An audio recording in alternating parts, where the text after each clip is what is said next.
Like market में तो sensitivity के लिए टूथपेस्ट भी अवेलेबल हैं, तो उससे कुछ फ़र्क पड़ता है अगर वो यूज़ करते हैं तो? लोग जो हैं 4-5 मिनट तक अपने टीथ को ब्रश करते रहते हैं। सो एक हम्म। आइडियल टाइम क्या है कि मतलब इतने मिनट ब्रश करना है?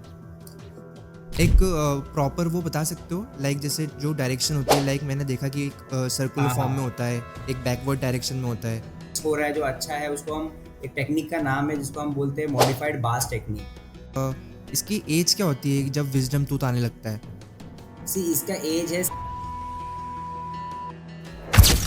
लाइक टीथ ब्रश करने के बाद लोग माउथ वॉश भी यूज़ करते हैं, तो वो करेक्ट फॉर्म है करने का?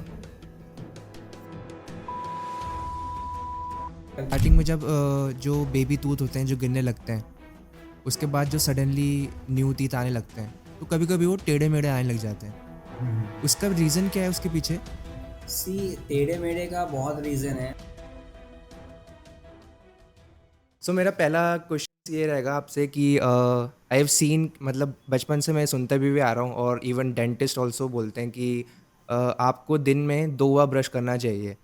सो उसके पीछे का सिग्निफिकेंस क्या है और लेजिट कोई बेनिफिट होता है क्या इससे अगर हम 2 बार ब्रश करते हैं दिन में तो? सी दो एज सच ये इसलिए नंबर रखा गया है Ronit, because morning and night के लिए रखा गया है।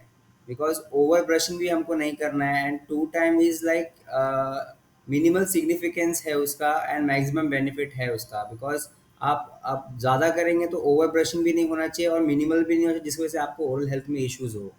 तो इसलिए दो number two times a day इसलिए रखा गया है, morning and before bed. So that the जो आपका प्लाक बिल्डअप है, जो बैक्टीरिया बिल्डअप हो रहे ओवर द डे ऑफ सब पूरे दिन में, तो वो निकल जाए, इसके वजह से ये दो दो नंबर रखा गया है। अब आप पूछेंगे कि ये 4 क्यों नहीं रखा, ये 10 क्यों नहीं रखा, ये एक ही क्यों रखा, या फिर 2 क्यों रखा, एक क्यों नहीं रखा? तो एक में भी ये इनफ ओरल हेल्थ मेंटेन नहीं हो रहा है, एंड 5-6 टाइम भी रखेंगे तो ज़्यादा ओवर ब्रशिंग की वजह से भी हमारे प्रॉब्लम हो सकते हैं, दाँत घस सकते हैं ज़्यादा ब्रशिंग करने की वजह से। इसलिए ये 2 रखने की वजह से क्या है, एक आपको maximum benefit with minimal harm मिलता है। इसलिए ये twice a brushing technique, twice a day बोला जाता है कि आप दिन में 2 बार ब्रश किया जाए। ये ओके। सिग्निफिकेंस है।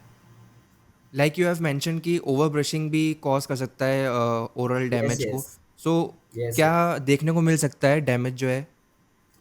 देखिए, आप ओवर ब्रशिंग करेंगे, आप भी किसी-किसी को लगेगा कि हम दिन में 4 बार ब्रश करेंगे तो हमारा ओरल हेल्थ ज़्यादा मेंटेन रहेगा, ऐसा नहीं है। आप ओवर ब्रशिंग कर रहे हैं तो आप ब्रिसल जो घस रहे हैं आपके दाँत की तरफ, उससे क्या है कि जो ऊपर का जो लेयर है दाँत का, जो व्हाइट पोर्शन जिसको हम इनामल बोलते हैं, वो इरोड होता है। वो एक बार घसना शुरू हो जाता है, उसका एक लेयर निकलना शुरू हो जाता है, जिसकी वजह से आपको सेंसिटिविटी और टूथ डीके ये सब चीज़ें बाद में फ्यूचर में देखना पड़ता है। तो ये हम नहीं चाहते हैं कि आपको ओवर ब्रशिंग की वजह से हो, इसलिए हम 2 टाइम बोलते हैं कि आप 2 टाइम मेंटेन करेंगे तो आपको ओवर ब्रशिंग में भी नहीं जाना है और आपका ओरल हेल्थ भी मेंटेन रहेगा। This is the reason actually. या आई गेस मैंने ऐसे लोग भी देखे हैं जो हर मील के बाद ही अपना टूथब्रश करते हैं। सो नहीं, नहीं आई करना है। थिंक वो आप सही सिंपली डायरेक्शन नहीं है। नहीं, नहीं, this is not a good practice actually. आप एवरी मील के बाद आप गार्गल कर लीजिए सो दैट द आपका जो भी फूड पार्टिकल स्टक हुआ है इन बिटवीन समथिंग, तो वो आपका निकल जाए। अब आप बाहर कुछ खा रहे हैं, आप every time you can't carry your brush ना। तो हुँ, इसलिए हम 2 टाइम्स बोलते हैं, तो बिफोर द बेड आप एक बार कर लेंगे तो आपका पूरा जो भी कुछ रहेगा सो दैट वो क्लीन ऑफ हो जाएगा बिफोर स्लीपिंग। इसलिए ट्वाइस अ डे बोला गया है, and every time you can't carry your brush. So इसके लिए आप सिंपल गार्गलिंग मोशन से भी आपका जो है काफ़ी चीज़ें क्लीन हो जाएंगी। तो एवरी मील एंड के जो बाद आप ब्रश करना is not a good practice. या लाइक आपने गार्गल का मेंशन किया है, तो सिंपली वाटर से कर सकते हैं या फिर कुछ रिकमेंडेड है सी लाइक सी आप माउथ वॉश अगर वगैरह? बाहर, ओके, सी अभी आप बाहर हैं अगर रोनी, तो you can't carry all the times कुछ भी चीज़ें, तो आप simple water is a good thing. But अगर आप घर पे हैं और आपको कुछ करना है, कुछ इन्फ्लेमेशन है, कुछ है, तो आप सिंपली सॉल्ट वाटर ले सकते हैं, वार्म सॉल्ट वाटर ले सकते हैं, उससे भी आप गार्गल कर सकते हैं, नो इशू। आपके पास माउथ वॉश है तो you can use mouth wash, चलेगा वो भी। ओके। सर अगर जैसे at at the moment market के अंदर बहुत सारे ब्रशेस डिफरेंट डिफरेंट ब्रांड के अवेलेबल हैं, सो क्या रिकमेंडेड है कि while selecting a correct toothbrush, क्या पैरामीटर्स ध्यान में रखने होते हैं?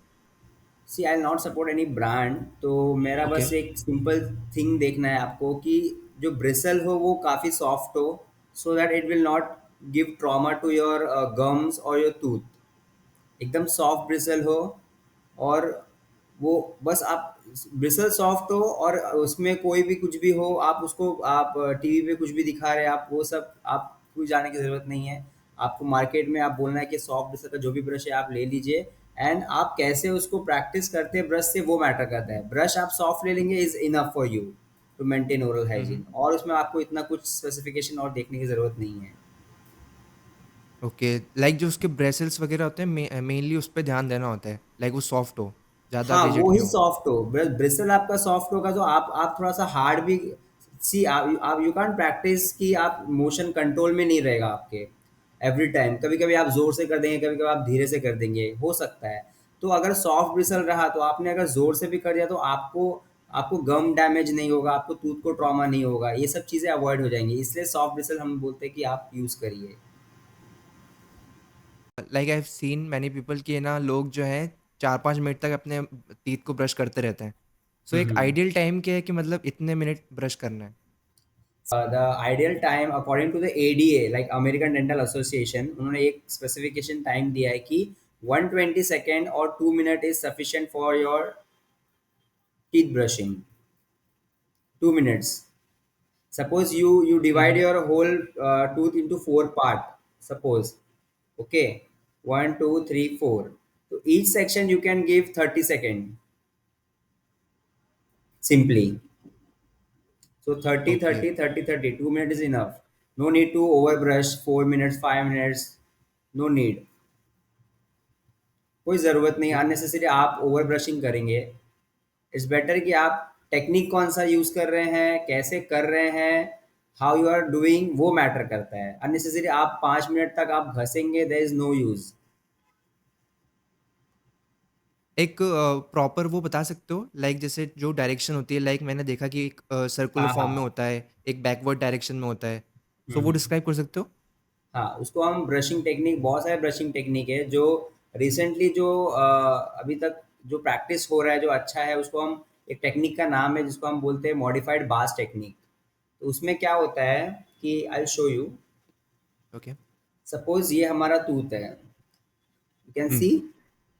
या, ठीक है, अब ये हमारा टूथ है तो you just hold it on 45 degree with your brush. आपको दिख रहा है? या, हम्म।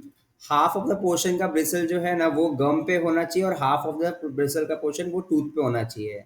45 डिग्री टू द गम पे रखना है उसको। ठीक है, and make a circular motion थोड़ा सा, and swipe. Okay, make a circular motion and swipe, okay. Then again section पे आगे वाले सेक्शन पे आना है, make a circular motion 45 degree पे एंड स्वाइप। ऐसे कर करके आपको ये ऐसे 45 डिग्री पे रखना है। You can see like this, okay, circular motion and swipe. ये ऐसे कर करके आपको पूरा टूथ कवर करना है। ये होने के बाद सपोज आपका ये ऊपर का सरफेस है तो ऊपर के सरफेस पे you can push, you can brush like this.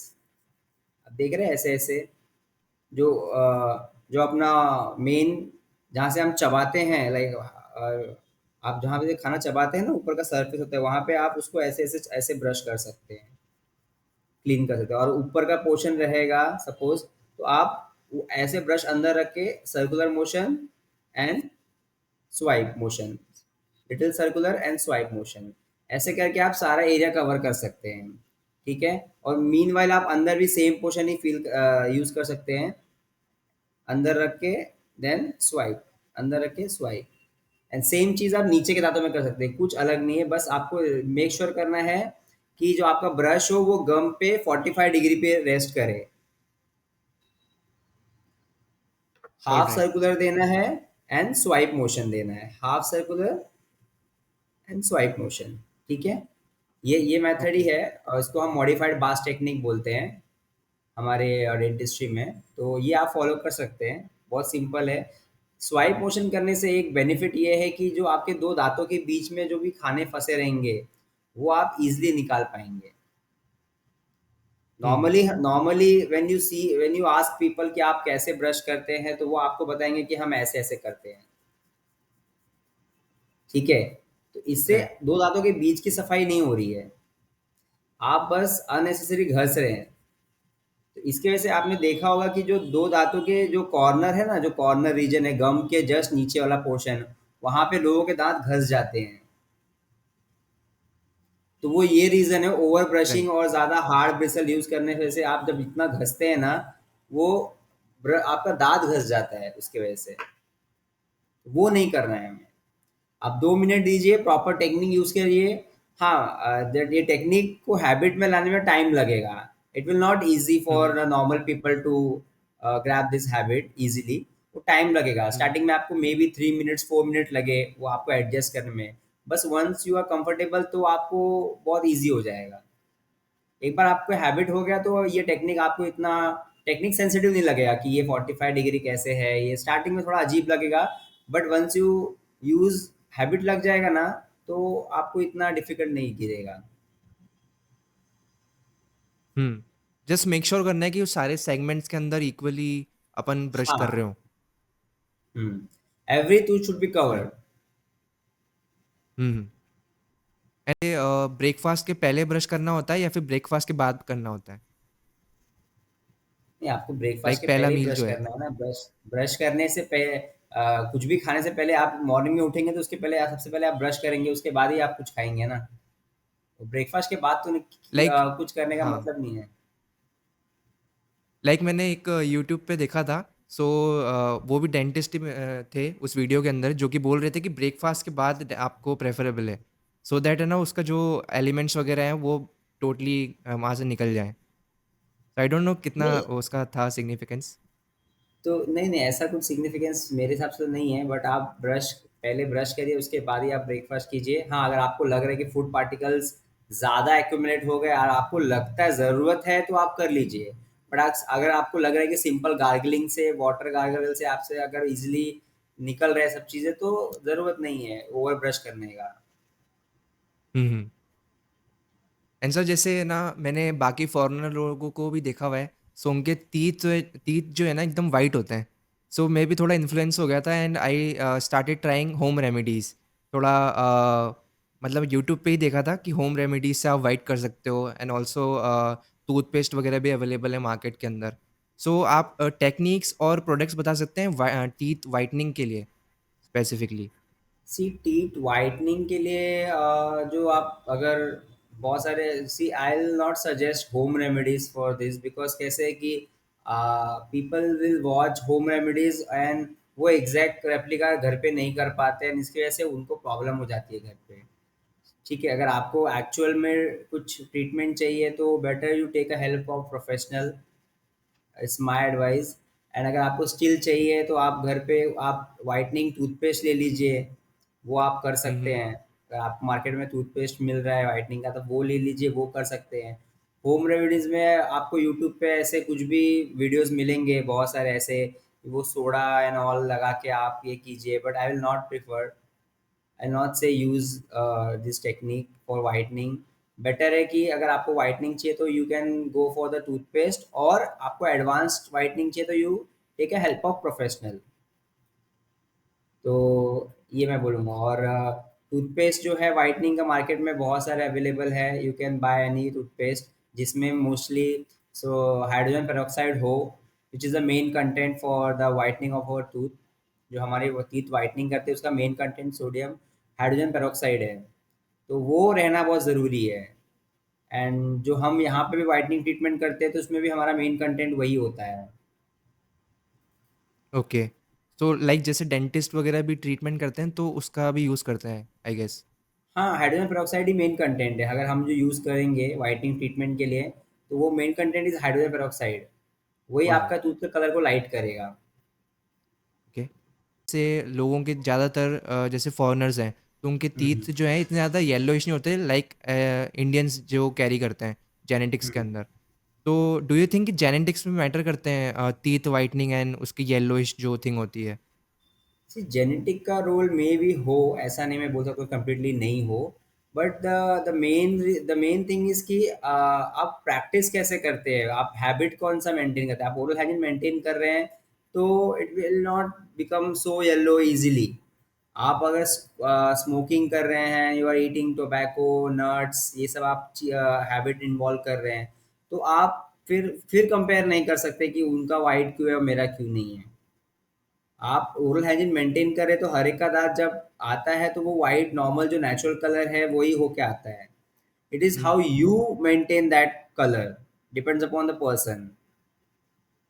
किसी किसी का इंडियंस में भी ओके। आपने देखा होगा, जो इंडियंस है उनमें भी काफी अच्छे वाइट है तो it is that person who are maintaining that colour ना। अगर आप, आपका हैबिट अच्छा नहीं है एंड उसका हैबिट अच्छा है and is maintaining is oral hygiene, तो उनका कलर तो मेंटेन रहेगा ना, आपका कलर डिस्टर्ब रहेगा। ऐसा है। आपका कलर डार्क होगा, राइट। येलो होगा, ब्राउन होगा, जो भी आप जो भी प्रैक्टिस मेंटेन कर रहे हैं आप जैसे भी। हुँ, हुँ। लाइक मैंने टीथ व्हाइटनिंग के लिए ऐसे प्रोडक्ट्स देखे हुए हैं, लाइक अमेज़न पे भी हैं। सो वो वाला डिवाइस का पूरा माउथ के अंदर फिट हो जाता है और उसके अंदर ब्लू रे निकलती है बीच में से। हम्म। सो वो वाला रिकमेंडेड होता है जो प्रोडक्ट अपन यूज़ करते हैं टीथ व्हाइटनिंग के लिए? उसमें सिरिंजेस वो वगैरह भी होती हैं प्रोडक्ट यूज़ करने के लिए? वो प्रोफेशनली हम क्लिनिक में यूज़ करते हैं। तो उसमें क्या होता है कि हम एक जेल, एक ट्रे होता है, पर्सनलाइज ट्रे या होता है, वो हम ट्रे में लगा देते हैं, उसमें जेल होता है। ठीक है, वो जेल, जिस जेल का कंटेंट होता है हाइड्रोजन पेरोक्साइड, जो मैंने आपको बताया ऑलरेडी, वो कंटेंट रहेगा। उसके बाद it was activated by UV light. जो ब्लू कलर का आप लाइट देखे रहेंगे ना, वो ब्लू लाइट से हम एक्टिवेट कर देते हैं so that the gel gets activated and उसका रिजल्ट फिर ज़्यादा आपको इजीली अच्छे से मिलता है, लाइटर शेड आपको बहुत ज़्यादा मिलता है।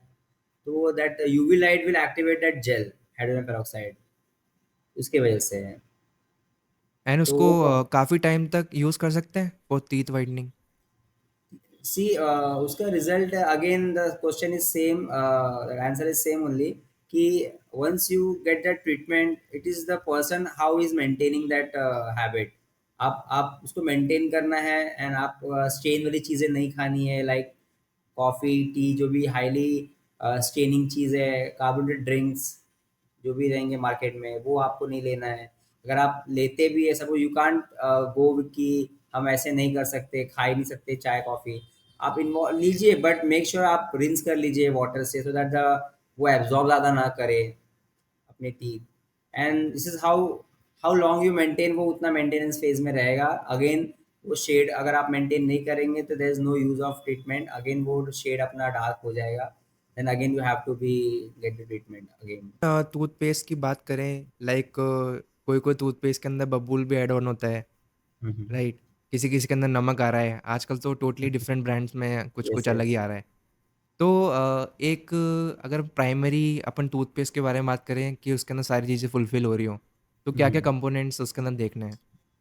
सी टूथपेस्ट में अभी मार्केट में तो बहुत कुछ चीज़ें आ रही है, ये आ रही है, वो आ रही है, या नमक, ये वो बहुत कुछ चीज़ें ऐसी, all this is all the marketing strategies. आपको एक टूथपेस्ट में बस एसेंशियल एसेंशियल चीज़ें देखनी है जो आपके लिए बेनिफिट हो। एक तो वो टूथपेस्ट में जो है मेन चीज़, फ्लोराइड कंटेंट होना चाहिए।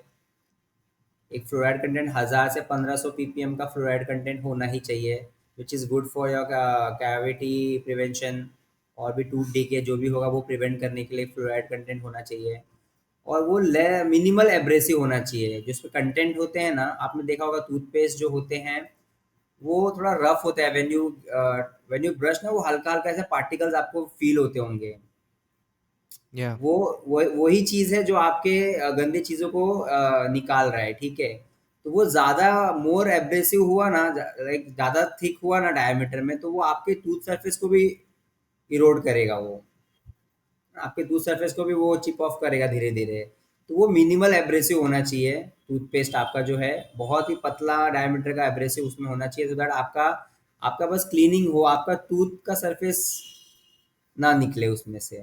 तो एक मेन फ्लोराइड कंटेंट आपका अच्छा होना चाहिए, 1000 से 1500 ppm का मिनिमल जो है रिकमेंडेड वो होना चाहिए। और मिनिमल एब्रेसिव होना चाहिए सो दैट आपका टूथ स्ट्रक्चर खराब नहीं हो और खाली क्लीनिंग एक्शन हो। और बहुत सारी चीज़ें हैं जो नहीं होना चाहिए, लाइक एक्टिव इंग्रेडिएंट जो लोग आजकल ऐड कर देते हैं। सोडियम लॉरेल सल्फेट करके कोई कंपाउंड है जो बहुत सारे टूथपेस्ट में नॉर्मली देखा जाता है, वो अच्छी चीज़ें नहीं है, वो डालते बिकॉज़ ऑफ द झाग ज़्यादा है, so that people will know कि हाँ, ये बहुत राइट। अच्छा टूथपेस्ट है। हुँ। तो ये चीज़ें बहुत मैटर नहीं करती है, बस ये 2 चीज़ें मैटर करती है, आपका एब्रेसिव कम हो, minimal abrasive and fluoride content होना चाहिए टूथपेस्ट में। बाकी आप नमक हो, ये हो, उससे फ़र्क नहीं पड़ता है। लाइक ज़्यादातर टूथपेस्ट में सल्फ़र और ये जो झाग बनाने के लिए जो कंपोनेंट्स होते हैं, वो बहुत सोडियम ज़्यादा लॉरेल डले हुए सल्फेट। होते हैं। हुँ। या तो वो रिकमेंडेड है कि वो कम होना चाहिए, बाकी सारी वो चीज़ें। नहीं होना चाहिए, वो अच्छी चीज़ें नहीं हैं। Okay, okay. बट लोग डालते हैं सो दैट हाँ, पीपल पब्लिक शुड नो कि हाँ, ये बहुत अच्छा टूथपेस्ट है एंड इसमें नमक है, ये है, वो this is all marketing strategies. तो आप उसको में आपको उसमें नहीं पढ़ना है। आपको ये देखना है कि वो मिनिमल एब्रेसिव हो और उसमें फ्लोराइड कंटेंट, मेन फ्लोराइड होना चाहिए टूथपेस्ट में बस। ओके। एंड सर मैंने तो ये भी देखा है कि है ना कोई-कोई टूथपेस्ट को 50% तो इधर डाल लेंगे ब्रश के और 50% ऊपर वाले पार्ट में डाल लेंगे। दोनों का मज़ा लेते हैं वो लोग। नहीं नहीं नहीं, ऐसा कुछ नहीं करना है। आपको टूथपेस्ट लेना है, पीनट साइज का आप पेस्ट लीजिए। हुँ। पीनट साइज का आप जितना भी पेस्ट होता है वो आप ले लीजिए ब्रश पे, एंड उतना आप इतना सफिशिएंट है। आप ज़्यादा लेंगे तो ज़्यादा क्लीन होगा, ऐसा कुछ कुछ नहीं है ऐसा। लाइक मैंने ये देखा है कि मतलब एक ब्रांड का नीचे वाले पार्ट में और दूसरे ब्रांड का ऊपर वाले पार्ट के अंदर, तो वो दोनों हम्म। ब्रांड से करते हैं, तो वो रिकमेंडेड है। नहीं नहीं नहीं, वो रिकमेंडेड नहीं है मेरे हिसाब से तो। लाइक वो भी साइड इफेक्ट्स क्रिएट कर सकता है। हाँ, तो आपको आप एक ही कोई भी आप टूथपेस्ट लीजिए, कोई फ़र्क नहीं पड़ता है कि ये टूथपेस्ट लेंगे। This is the person to person आपका चॉइस है, किसी को वो अच्छा लगता है, किसी को वो अच्छा नहीं लगता है। इट्स ऑल अपॉन यू कि आपको क्या हम्म। पसंद है। बट जो मेन कंटेंट, जो मिनिमल जो उसका चीज़ें हैं जिसके लिए आप टूथपेस्ट ब्रश कर रहे हो, वो बेनिफिट मिलना चाहिए, मेक श्योर। या आप कोई भी ट्रू। आप टूथपेस्ट लो, आप उससे फ़र्क नहीं पड़ता। आपको जो बेनिफिट मिलना चाहिए वो मिलना चाहिए बस। राइट। एंड अगर मैं बात करूं कि ब्रश को कितने टाइम तक यूज़ करना होता है और उसके बाद फेंक देना होता है। सी आइडियली अकॉर्डिंग टू एडीए, जो अमेरिकन डेंटल एसोसिएशन है, वो कहते हैं कि 3 to 4 मंथ के बाद आपको ब्रश बदल देना चाहिए। लाइक ईयर उसके बाद ईयर में चेंज कर आप लो। ईयर में आप 3 या 4 बार ब्रश बदलना चाहिए, 1 साल में आपको। Okay. But as a Indian population, जब तक वो काम करना बंद नहीं कर दे, वी कांट रिप्लेस इट। हमें तो लगता है कि वो एक्सपायर ही नहीं होता है। Our toothbrush also get expired, first of all. Hmm. ठीक हम्म। है। But right. हम जब तक वो चल रहा है चलाते हैं, ऐसा नहीं, आपको 3 मंथ में, 4 मंथ में आपको वो बदलना पड़ेगा। 3 to 4 month. Hmm. Oil pulling और फ्लॉसिंग के बारे में जो वो जो टूल होता है वो करना सही रहता है। Flossing is good practice. अब ब्रशिंग के साथ हम्म। साथ आपको फ्लॉसिंग भी करना है, सो दैट आपके दो दांत के बीचों में जो भी खाना फंसा है या कुछ भी प्लाक एक्यूमुलेशन हो, वो इजीली निकल जाए। तो फ्लॉसिंग इज मस्ट। फ्लॉसिंग अगर जो प्रैक्टिस करे तो वो बहुत अच्छी बात है। ओरल हाइजीन आपका बहुत अच्छा मेंटेन रहेगा। And oil pulling is earlier technique, people पहले जो थे वो यूज़ करते थे ऑयल ऑयल पुलिंग। क्या करा, कोकोनट ऑयल या फिर क्लोव ऑयल, जो भी उनके पास था, वो ऑयल पुलिंग ऑयल डालते थे। उनको जो पेन होता था या इन्फ्लामेशन होता था तो उससे उनको बेनिफिट मिलता था। बिकॉज अर्लियर इतना अवेयरनेस नहीं था about oral health, and doctors भी अवेलेबल इतने नहीं थे, तो उनका ये एंशियंट टेक्निक था, वो यूज़ करते थे, तो वो उनको बेनिफिट मिलता था उससे, ऑयल पुलिंग से। But nowadays people are very less people are like following oil pulling, क्योंकि आई डोंट थिंक सो कि उनके पास उनके नियर बाय कोई डेंटिस्ट नहीं होगा, ऐसा तो मुश्किल है। एवरी एरिया में आप देखेंगे तो डेंटिस्ट अवेलेबल है, so they get the treatment properly. तो ऑयल पुलिंग के लिए आप वेट नहीं करें। आपको अगर पेन है, कुछ भी इशू है, कोई इन्फ्लामेशन, कोई तकलीफ है, you should visit your near by dentist. And एक रेगुलर फॉलो अप भी करना चाहिए, so that dentist should explain you कि आप में और क्या प्रॉब्लम आ सकती है फ्यूचर में, so that you get a better treatment. You should not wait for the pain. Pain होगा तो ही है when I visit to dentist, क्या तकलीफ है। Then you have lost the battle, half of the battle you have already lost. आप pain है मतलब आपका, आप तकलीफ में आ गए, आपको प्रॉब्लम आ गया, इसलिए आप आए हैं। तो when you regularly visit to your dentist ना, तो आपको आगे क्या फ्यूचर में प्रॉब्लम आएगा वो भी आपको हम बता सकते हैं कि ये आपको मेंटेन करना है, सो दैट आपको ये प्रॉब्लम ना हो फ्यूचर में। राइट। वो बेटर है ज़्यादा आप प्रोफेशनल से कंसल्ट कर लो। Rather than yes. Treating oral health with home remedies and वो सब कुछ चीज़ें कर रहे हैं। हाँ, हाँ। सो या अगर अपन सेंसिटिविटी की बात करें टीथ पे जो हो जाती है लाइक ज़्यादा कोल्ड पीने से और ज़्यादा गर्म खाने से, तो उसको कैसे ट्रीट कर सकते हैं? सी सेंसिटिविटी जो है ना बेसिकली आपको कब होती है, जब एक्सपोज आपका रूट सरफेस एक्सपोज होता है या फिर ऊपर का एक लेयर निकल गया हो आपके दांतों में। अब मैंने बताया ना आपको, जब ओवर ब्रशिंग करते तो ऊपर का एक वाइट इनामल लेयर जो है वो निकल जाता है। अगर वो लेयर यस। निकल जाता है एंड या फिर आपका जो गम डिजीज की वजह से आपका गम नीचे आ गया और रूट एक्सपोज हो गया है, आपका जड़ दिख रहा है, तो उनमें ज़्यादा सेंसिटिविटी दिखेंगी आपको। नॉर्मली आप ठंडा गरम कुछ भी खाएंगे आपको बहुत तेज झंझनाहट होगी। तो ये रीज़न है कि आप, अगर आपको सेंसिटिविटी हो रही है तो मतलब आप, ये भी एक प्रॉब्लम हो सकता है कि आपका ऊपर का एक लेयर निकल गया हो या तो आपका जड़ जो है रूट एक्सपोज हो गया हो। तो वो कराने के लिए आप डेंटिस्ट के पास जाइए, जो भी सूटेबल ट्रीटमेंट रहेगा आपको, सीमेंट या फिर जो भी कुछ ऑप्शन रहेगा, बेस्ट ऑप्शन आपको एक्सप्लेन करेंगे। 4-5 तरीके का जो भी ऑप्शंस रहेंगे आपको सब एक्सप्लेन करेंगे, जो आपको मतलब विलिंग रहेंगे वो आपसे हम चालू कर देंगे ट्रीटमेंट। और एक्सपोज रूट है या फिर ज़्यादा नीचे है, उसके लिए क्या ट्रीटमेंट है, उसके लिए क्या कोई सर्जरी रहेगा या फिर उसको कैसे ठीक करना है, ये सब चीज़ें भी आपको एक प्रोफेशनल डेंटिस्ट आपको बता पाएंगे बहुत अच्छे से। लाइक मार्केट में तो सेंसिटिविटी के लिए टूथपेस्ट भी अवेलेबल हैं, तो उससे कुछ फ़र्क पड़ता है अगर वो यूज़ करते हैं तो? सी फ़र्क, आप मार्केट में तो बहुत सारी चीज़ें हैं अवेलेबल बहुत ईजिली, बट मुझे लगता है कि आपका सेंसिटिविटी का रीज़न क्या है वो जानना बहुत ज़रूरी है। आपका सेंसिटिविटी जो दांत का ऊपर सरफेस लेयर निकल गया है इसकी वजह से है, या आपको सड़न की वजह से सेंसिटिविटी हो रहा है, या आपका रूट एक्सपोज हो गया है उसकी वजह से हो रहा है। आप मार्केट में ले लेंगे, आप कर रहे हैं, आपको फील नहीं हो रहा है कि मुझे ठीक हो रहा है, तो इट्स बेटर कि आप डेंटिस्ट से गाइडेंस लें, वो आपको एक बेटर टूथपेस्ट बता पाएंगे सेंसिटिविटी कौन सा आपको करना है। Because of the specific reason, आपका रीजन अगर अलग रहेगा तो टूथपेस्ट भी कहाँ काम करेगा कहाँ नहीं करेगा उसका भी एक अलग चीज़ें हैं। तो इसके लिए आप बेटर एक प्रोफेशनल का हेल्प लें कि वो सेंसिटिविटी टूथपेस्ट लेना चाहिए नहीं चाहिए, वो आपको बेटर गाइडेंस दे पाएंगे। आप टूथपेस्ट सेंसिटिविटी के लिए लगा रहे हैं बट आपको जो सेंसिटिविटी है वो सडन की वजह से है, तो आपका कोई यूज़ ही नहीं है ना वो पेस्ट करने से। तो राइट। इट्स बेटर कि आप प्रोफेशनली हेल्प ले, आपको गाइडेंस देंगे आपको कि कैसे करना चाहिए नहीं करना चाहिए, या फिर करना चाहिए तो कौन सा करना चाहिए, कौन सा मेडिकेटेड ज़्यादा अच्छा रहेगा। बिकॉज मार्केट में जो मिल रहा है वो इतने मेडिकेटेड नहीं रहेंगे, बहुत नॉर्मल वाले मिल रहे हैं, बट मे बी आपको उससे आपको ज़्यादा सेंसिटिविटी, आपको मेडिकेटेड वाला चाहिए ज़्यादा अच्छा वाला, तो वो आपको बता सकते हैं डॉक्टर ही। राइट। फूड बेवरेजेस जो कि हम लोगों को इग्नोर करने चाहिए लेने के लिए, सो दैट अपना ओरल हाइजीन मेंटेन रहे, तो हम्म। वो कुछ बता सकते हो स्पेसिफिक? सी फूड बेवरेजेस में आपको, आप नॉर्मल जो भी, सी फर्स्ट ऑफ ऑल तो आपको शुगर इंटेक कम करना पड़ेगा टू अवॉइड। कोल्ड ड्रिंक्स वगैरह? हाँ, शुगर इंटेक आपको बिल्कुल भी कम करना पड़ेगा।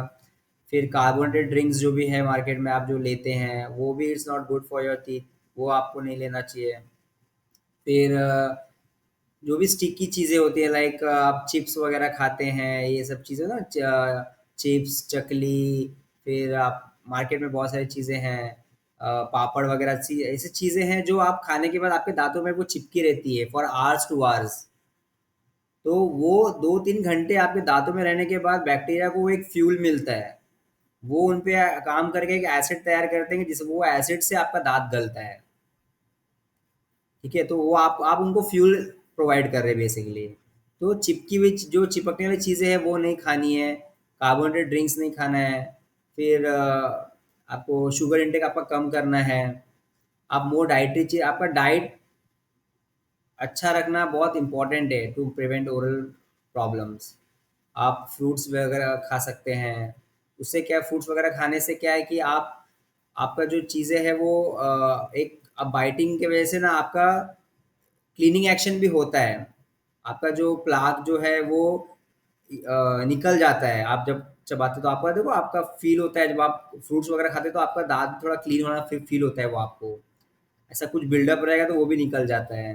तो आपका डाइटरी चीज़ें बहुत मैटर करती है ओरल हाइजीन में, तो आपको ये सब चीज़ें अवॉइड करनी है, जो भी शुगर इनटेक और स्टिकी सब्सटेंसेस है वो सब आपको नहीं खानी है। अगर आप सी टोटली अवॉइड करना है, it's I know it's very difficult, but अगर आप मेक श्योर अगर आप खा रहे हैं तो आप ब्रश कर लीजिए सो दैट कि वो दांतों में चिपके ना रहें।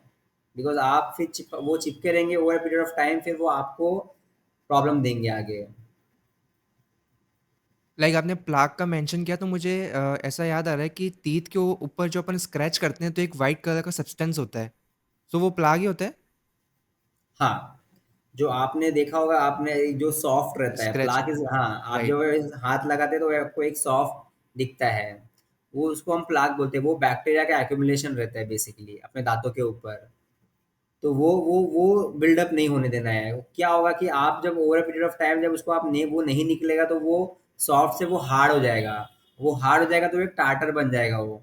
फिर वो आपके ब्रश और आपके स्क्रैचिंग मोशन से वो नहीं निकलने वाला है।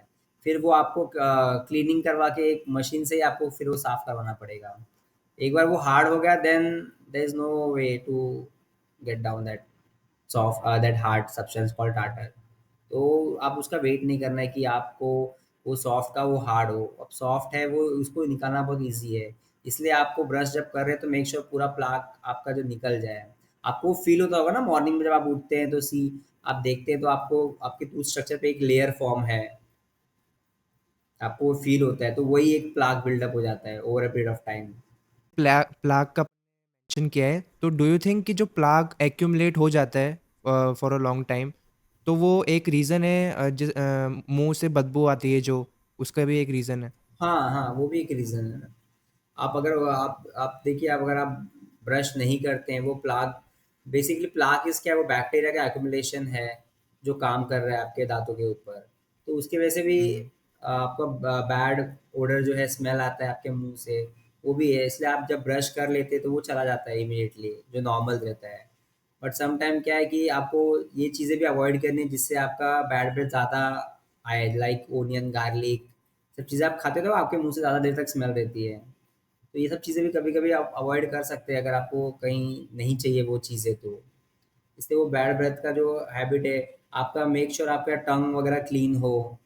जो इसकी वजह से भी बैड ब्रेथ का एक बहुत बड़ा रीज़न है। आप टंग क्लीन नहीं करते, इसकी वजह से आपको बैड ब्रेथ आता है।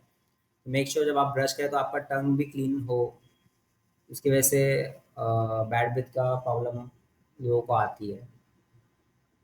लाइक वो जो टूल आता है टंग क्लीनर के लिए, वो कर आप सकते टंग हैं? क्लीनर भी, हाँ, टंग क्लीनर भी यूज़ कर सकते हो। एंड वो ब्रशिंग मोशन से भी आप बहुत लोग को कम, जैसे आप कंफर्टेबल है वैसा पिए कीजिए, बट ब्रश भी आपको टंग भी क्लीन करना है मेक श्योर, क्योंकि वहाँ पर भी आपका बैक्टीरिया एक्यूमुलेट होते हैं एंड जिसकी वजह से आपको आपका स्मेल जो है वो गंदा आता है आपके मुंह से, तो बहुत लोग फील करते हैं। हम्म। लाइक टीथ ब्रश करने के बाद लोग माउथ वॉश भी यूज़ करते हैं, तो वो हम्म। करेक्ट फॉर्म है करने का?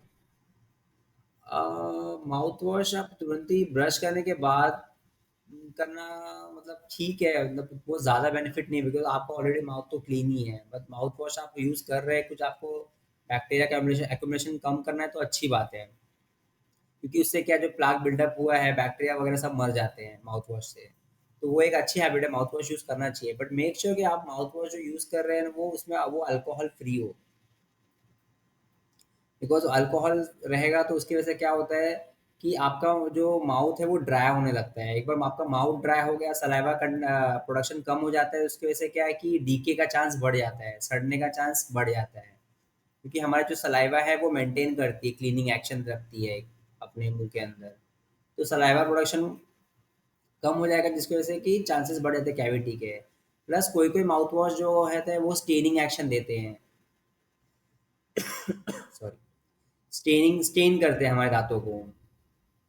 तो मेक श्योर कि वो अल्कोहल बेस्ड आप ना लें, अल्कोहल फ्री हो आपका माउथ वॉश, ताकि जो आपको मैक्सिमम बेनिफिट है वो मिले, आपको साइड इफेक्ट्स उसके ना मिले।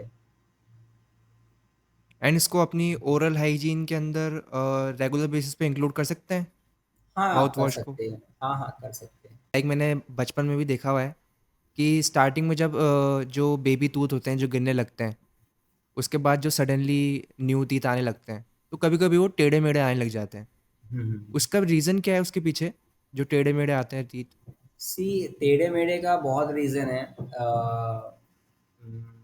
There are multiple factors involving that misalign, जो माल अलाइन टीथ होते हैं ना, जिनमें या आड़े टेढ़े हो जाते हैं एकदम, एक अलाइन नहीं रहता है लोगों का। उसका रीज़न जेनेटिक रीज़न भी है कि अगर आपके अगर जबड़े छोटे हैं तो वो दांत को जगह नहीं मिलेगा, तो वो कैसे भी एकोमोडेट होंगे। ठीक है, ये एक पहला रीज़न है। दूसरा रीज़न है कि आपका जो बचपन में जब आपका दांत गिर रहा है, वो एक पैटर्न में नहीं गिरता है तो प्रॉब्लम होने लगती है। लेट गिर रहा है तो क्या है, जो नीचे वाले दांत है उनको जगह नहीं मिल रही आने के लिए टाइम पे, तो वो कहीं से भी आ रहे हैं। तो शेडिंग पैटर्न एक मेंटेन रहना चाहिए ताकि वो दांतों को जगह मिले आने के लिए। हाँ, और कभी-कभी क्या होता है, हमारे विज़डम टूथ होते हैं, विज़डम टूथ आ जाते हैं जिसकी वज़ह से जगह ब्लॉक हो जाता है, जबड़ा छोटा पड़ जाता है, विज़डम टूथ आ गया एंड फिर बाकी दाँतों को जगह नहीं मिली, फिर वो आगे-पीछे अलाइन होने लगते हैं।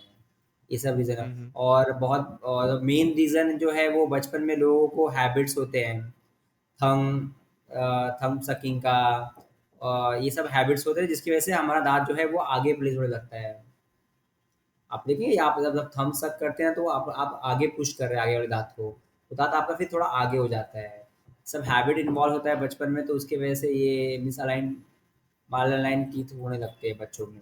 वो हैबिट वहीं से, तो उसको प्रिवेंट करने के लिए क्या है कि आप डेंटिस्ट के पास विज़िट करेंगे तो आपको पहले ही गाइड कर देंगे कि ये ऐसे-ऐसे करना है, सो दैट आपका जब दाँत आएगा तो वो एक प्रॉपर्ली पैटर्न फ़ॉलो करे। ताकि वो माल अलाइन नहीं हो। और फिर ये ठीक करने के लिए फिर ये एक ही ऑप्शन है, आप मतलब बेटर ऑप्शन रहेगा कि ऑर्थो ट्रीटमेंट आप लगाएँगे, ब्रेसेस जो आपको पता है वो लगाएँगे। ऐसे ट्रीटमेंट तो बहुत सारे हैं, आप विनियर्स करा सकते हैं, आप क्राउन करा सकते हैं। बट जो आपको प्रॉपर अलाइन करना है तो वो ऑर्थो ट्रीटमेंट है, ब्रेसेस करा सकते हैं, फिर क्लियर अलाइनर्स आपने सुना होगा, हुँ, हुँ। इनविजिबल और क्लियर अलाइनर्स अलाइनर्स यूज़ कर या सकते हैं फॉर द ट्रीटमेंट। ये सारे ऑप्शंस है, but better is to prevent that problem, it better than curing that treatment, curing that hmm, disease. It's better to avoid that problem ना। Right. तो अगर जैसे इम्बैलेंस टूथ वगैरह आ जाते हैं तो एज़ यू मेंशन्ड कि ब्रेसेस वगैरह लगा सकते हैं। सो ये वाले जो ट्रीटमेंट होता है ये एक्सपेंसिव होता है या फिर किस रेंज के अंदर होता है? सी इसका कोई ऐसा फिक्स चीज़ें नहीं है, अभी आपको ही पता है कि डॉक्टर डॉक्टर मैटर करता है, या ये प्राइजेस कि कोई डॉक्टर अभी आपका इतना चार्ज करता है, कोई इतना, बिकॉज वो अपने प्रोफेशन अपने स्किल का चार्ज करते हैं। तो ये मैटर करता है to doctor doctor and area to area भी। सो इसका एक कोटेशन देना इट्स वेरी डिफिकल्ट कि आप ये है। ऑलराइट।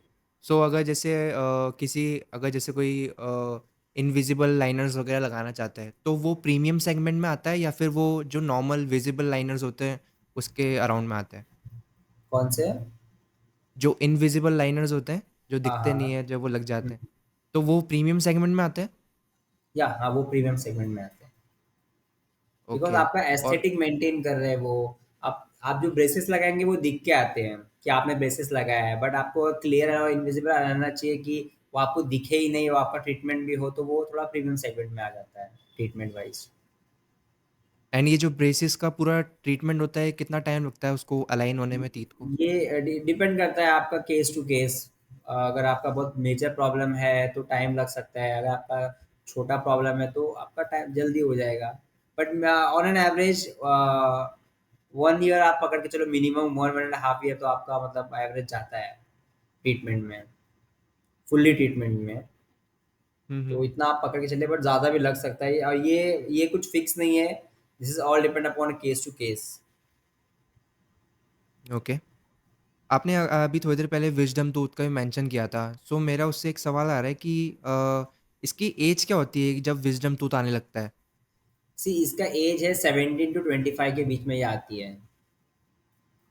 ओके। सो और ये ज़रूरी नहीं है वो सबको हुँ, आए, ऐसा ज़रूरी नहीं है, बिकॉज़ जो पहले हमारे जो एंसेस्टर्स थे उनको आते थे, बिकॉज़ उनके डाइट की वज़ह से, उनका हार्ड और टफ और कोर्स डाइट था उनका, जिसकी वज़ह से वो टूथ उनका यूज़ होता था। But due to the modernisation, हमारा डाइट की वज़ह से वो टूथ ज़्यादा यूज़ नहीं होता है, बिकॉज़ ऑफ आवर दे ये सब मॉडर्नाइज़ेशन की वज़ह से। तो ये दाँत जो है इसके जो ये हमारा बन गया है, टू बी ऑनेस्ट ये अपना जो वेस्टिजियल स्ट्रक्चर बन गया है हमारा। फंक्शनल में इतना कुछ है नहीं। इसकी वजह से ये बहुत लोगों के आपने देखा होगा इम्पैक्टेड है। इम्पैक्टेड मतलब जो हड्डी के अंदर ही है, ये बाहर आ ही नहीं पा रहे हैं, हाफ स्टक हो गए या फिर अंदर ही रह गए हैं या तो आधे आए हैं। ये ऐसे बिकॉज ये अभी ज़्यादा यूज़ नहीं हो रहा है, इतना फंक्शनल नहीं है, तो इसलिए विजडम टूथ। और ये एक रीज़न है नहीं आ रहा बिकॉज हमारा जो डाइट की वजह से हमारा जॉ स्ट्रक्चर भी छोटा हो गया है। ठीक है, हमारे जॉ स्ट्रक्चर इतने छोटे हो गए जिसकी वजह से उसको जगह नहीं मिल, स्पेस नहीं मिल रहा है, it's not getting enough space to come out. इसकी वजह से क्या हो रहा है कि वो अंदर अटक जा रहा है हड्डी के अंदर, या फिर हाफ स्टक हो गए, वो आ नहीं पा रहा है। तो जब वो आ नहीं पा रहा है तो दिस इज द वो प्रॉब्लम कर रहा है, वो इन्फ्लेमेशन स्वेलिंग ये सब चीज़ें दे रहा है, तकलीफ दे रहा है, और वो दूसरे दांत को भी तकलीफ दे रहा है। तो अगर आपका अटक गया है या तकलीफ है आपको, तो इट्स बेटर उसको निकाल लीजिए आप, निकाल के आप ख़त्म कर दीजिए, बिकॉज उसका कोई यूज़ नहीं है। वो रह के आपको प्रॉब्लम ही देगा, वो आपको कुछ बेनिफिट नहीं देने वाला है। अगर हाफ स्टक है और आपको इन्फ्लेमेशन स्वेलिंग सब दे रहा है तो देयर इज नो यूज़, उसको आप रख के कोई मतलब है उसको। तो विजडम टूथ का यही है कि ये आता है, अगर आना रहेगा 70-25 तक, वो आ जाता है, नहीं आ रहा है मतलब वो नहीं आएगा। And which is very normal, कोई घबराने वाली बात नहीं है कि ये नहीं आ रहा है तो क्या क्या होगा, कुछ नहीं। आपको जब तकलीफ देगा तो आप उसका ट्रीटमेंट करा सकते हो, उसको निकलवा सकते हैं, कोई दिक्कत की बात नहीं है। Okay. Sir tobacco and smoking कितना हार्मफुल है ओरल हेल्थ के लिए? टोबैको और स्मोकिंग तो काफ़ी ज़्यादा हार्मफुल है। आप मतलब उसके बेनिफिट्स तो मुझे आज तक पता नहीं चले, अपने ओरल हेल्थ में बेनिफिट्स तो राइट। मैंने अभी आज तक देखे नहीं है, और ना ही मतलब किसी को पता है बेनिफिट्स क्या है। लोग बोलते होंगे वो अलग बात है, बट बेनिफिट्स तो नहीं, हाँ डिसएडवांटेज ही है हमेशा। इसलिए हम बोलते हैं कि इसको अवॉइड कीजिए, आप ये हैबिट को ब्रेक करिए, इसको बंद करिए, आप अभी आगे से कंटिन्यू मत कीजिए। आपका गम्स डिजीज हो रहा है, आपके आपके स्टेनिंग हो रहे हैं, आपके टूथ में प्रॉब्लम हो रहा है, फिर आपका ओरल कैंसर का चांस बढ़ जाता है इसमें। आपका फिर ये मसल का प्रॉब्लम होने लगता है कि आपका माउथ ओपनिंग कम हो जाता है, रह रह के आप देखो हुँ। लोगों का मुंह नहीं खुलता है। तो इसके बहुत सारे डिसएडवांटेज ही हैं, देयर इज अ लिस्ट, इसके एडवांटेजेस कुछ नहीं है। तो इट्स बेटर कि आप बंद कर दें इसको, ये अच्छी चीज़ें तो बिल्कुल भी नहीं है। आप अपना मनी एंड हेल्थ सब खराब कर रहे हैं, एंड उसके फ़ायदे कुछ भी नहीं है। तो आप प्रैक्टिस नहीं करें, वो हैबिट को आप छोड़ दें तो अच्छी बात है। आपका हेल्थ बहुत अच्छा हो जाएगा, ओरल हेल्थ। एंड आपका पैसे भी बचेंगे, आपके घर वाले भी खुश रहेंगे कि आप ये सब चीज़ों में इन्वॉल्व नहीं रहेंगे। तो या मतलब वो तो बेफिज़ूल का फिर अपने आप को डैमेज करना ही हो गया। कुछ हो गया, आप अपने आप को ही डैमेज करो, आप अपना पैसा एनर्जी टाइम सब डाल रहे हो, मतलब नहीं है। यानी कि आप एक हैबिट राइट। इन्वॉल्व करें जिसकी वजह से आपके आप टुवर्ड्स कैंसर की तरफ बढ़ ही रहे हो। हुँ। आपने देखा हो कितने कैंसर्स, ओरल कैंसर कितने हो रहे हैं, because of the tobacco and smoking की वजह से तो हो रहा है, और किसकी वजह से हो रहा है। राइट। एंड जो लेबल जो आता है जो आप खाते हो उस पर भी क्लियरली मेंशन है it causes oral cancer, but still लोग इन्वॉल्व है इसमें। तो आप समझ जाएंगे तो अच्छी बात है। और राइट। लोग आपको नहीं वही जम रहा है, या अगर आप चाहते हैं छोड़ना और नहीं हो पा रहा है, तो आप प्रोफेशनल का हेल्प लीजिए। We are there hmm. To help. आपको हम बताएंगे कैसे क्विट करना है, कैसे क्या, क्या धीरे धीरे जाएगा, हम आपको हेल्प करेंगे, will motivate you, will guide you, will consult you कैसे कैसे करना है। तो you can take your help with your like neighbour dentist nearby जो भी हैं आपके आसपास, आप उनको बोलिए मुझे छोड़ना है, तो they will help you, definitely they will help you. Like लोग क्या करते हैं चीप डोपामाइन लेवल्स के लिए चेज़ करने के लिए सिर्फ़ यही चीज़ें ट्राई आउट करने लग जाते हैं, फिर वही हैबिट बस। बन जाती है। And most ultimately of them damage like he कि है। लोग जो यंगस्टर्स है बेसिकली वो देखा देखी में भी इन्वॉल्व हो रहे हैं, थोड़ा हुँ। कूल लगता है। सी स्टार्टिंग में कूल लगे, but once you get addicted to something ना, देन वो फिर वो निकालना बहुत डिफिकल्ट हो जाता है। It's better not involve in all those things. आप अपना एक अच्छा खाना खाइए, अच्छा डाइट रखिए, हुँ, हुँ। एक्सरसाइज करिए, एंड मेंटेन रखिए अपने आप ओरल हेल्थ को एंड खुद के पूरे ओवरऑल बॉडी को। एंड सर जैसे बचपन के अंदर जब हम लोग बहुत ज़्यादा चॉकलेट्स वगैरह खाते हैं तो उसकी वजह से कैविटीज़ वगैरह हो जाती हैं, एकदम ब्लैक हो जाता है टूथ जो है। डू यू थिंक कि मतलब वो मेन रीज़न चॉकलेट्स एंड वही वाला जो हेल्थ का जो डाइट होती है उस वही कॉज़ करती है जो कैविटी होती है, बच्चों में राइट? मेन रीज़न क्या क्या जो चॉकलेट है वो नहीं होता है।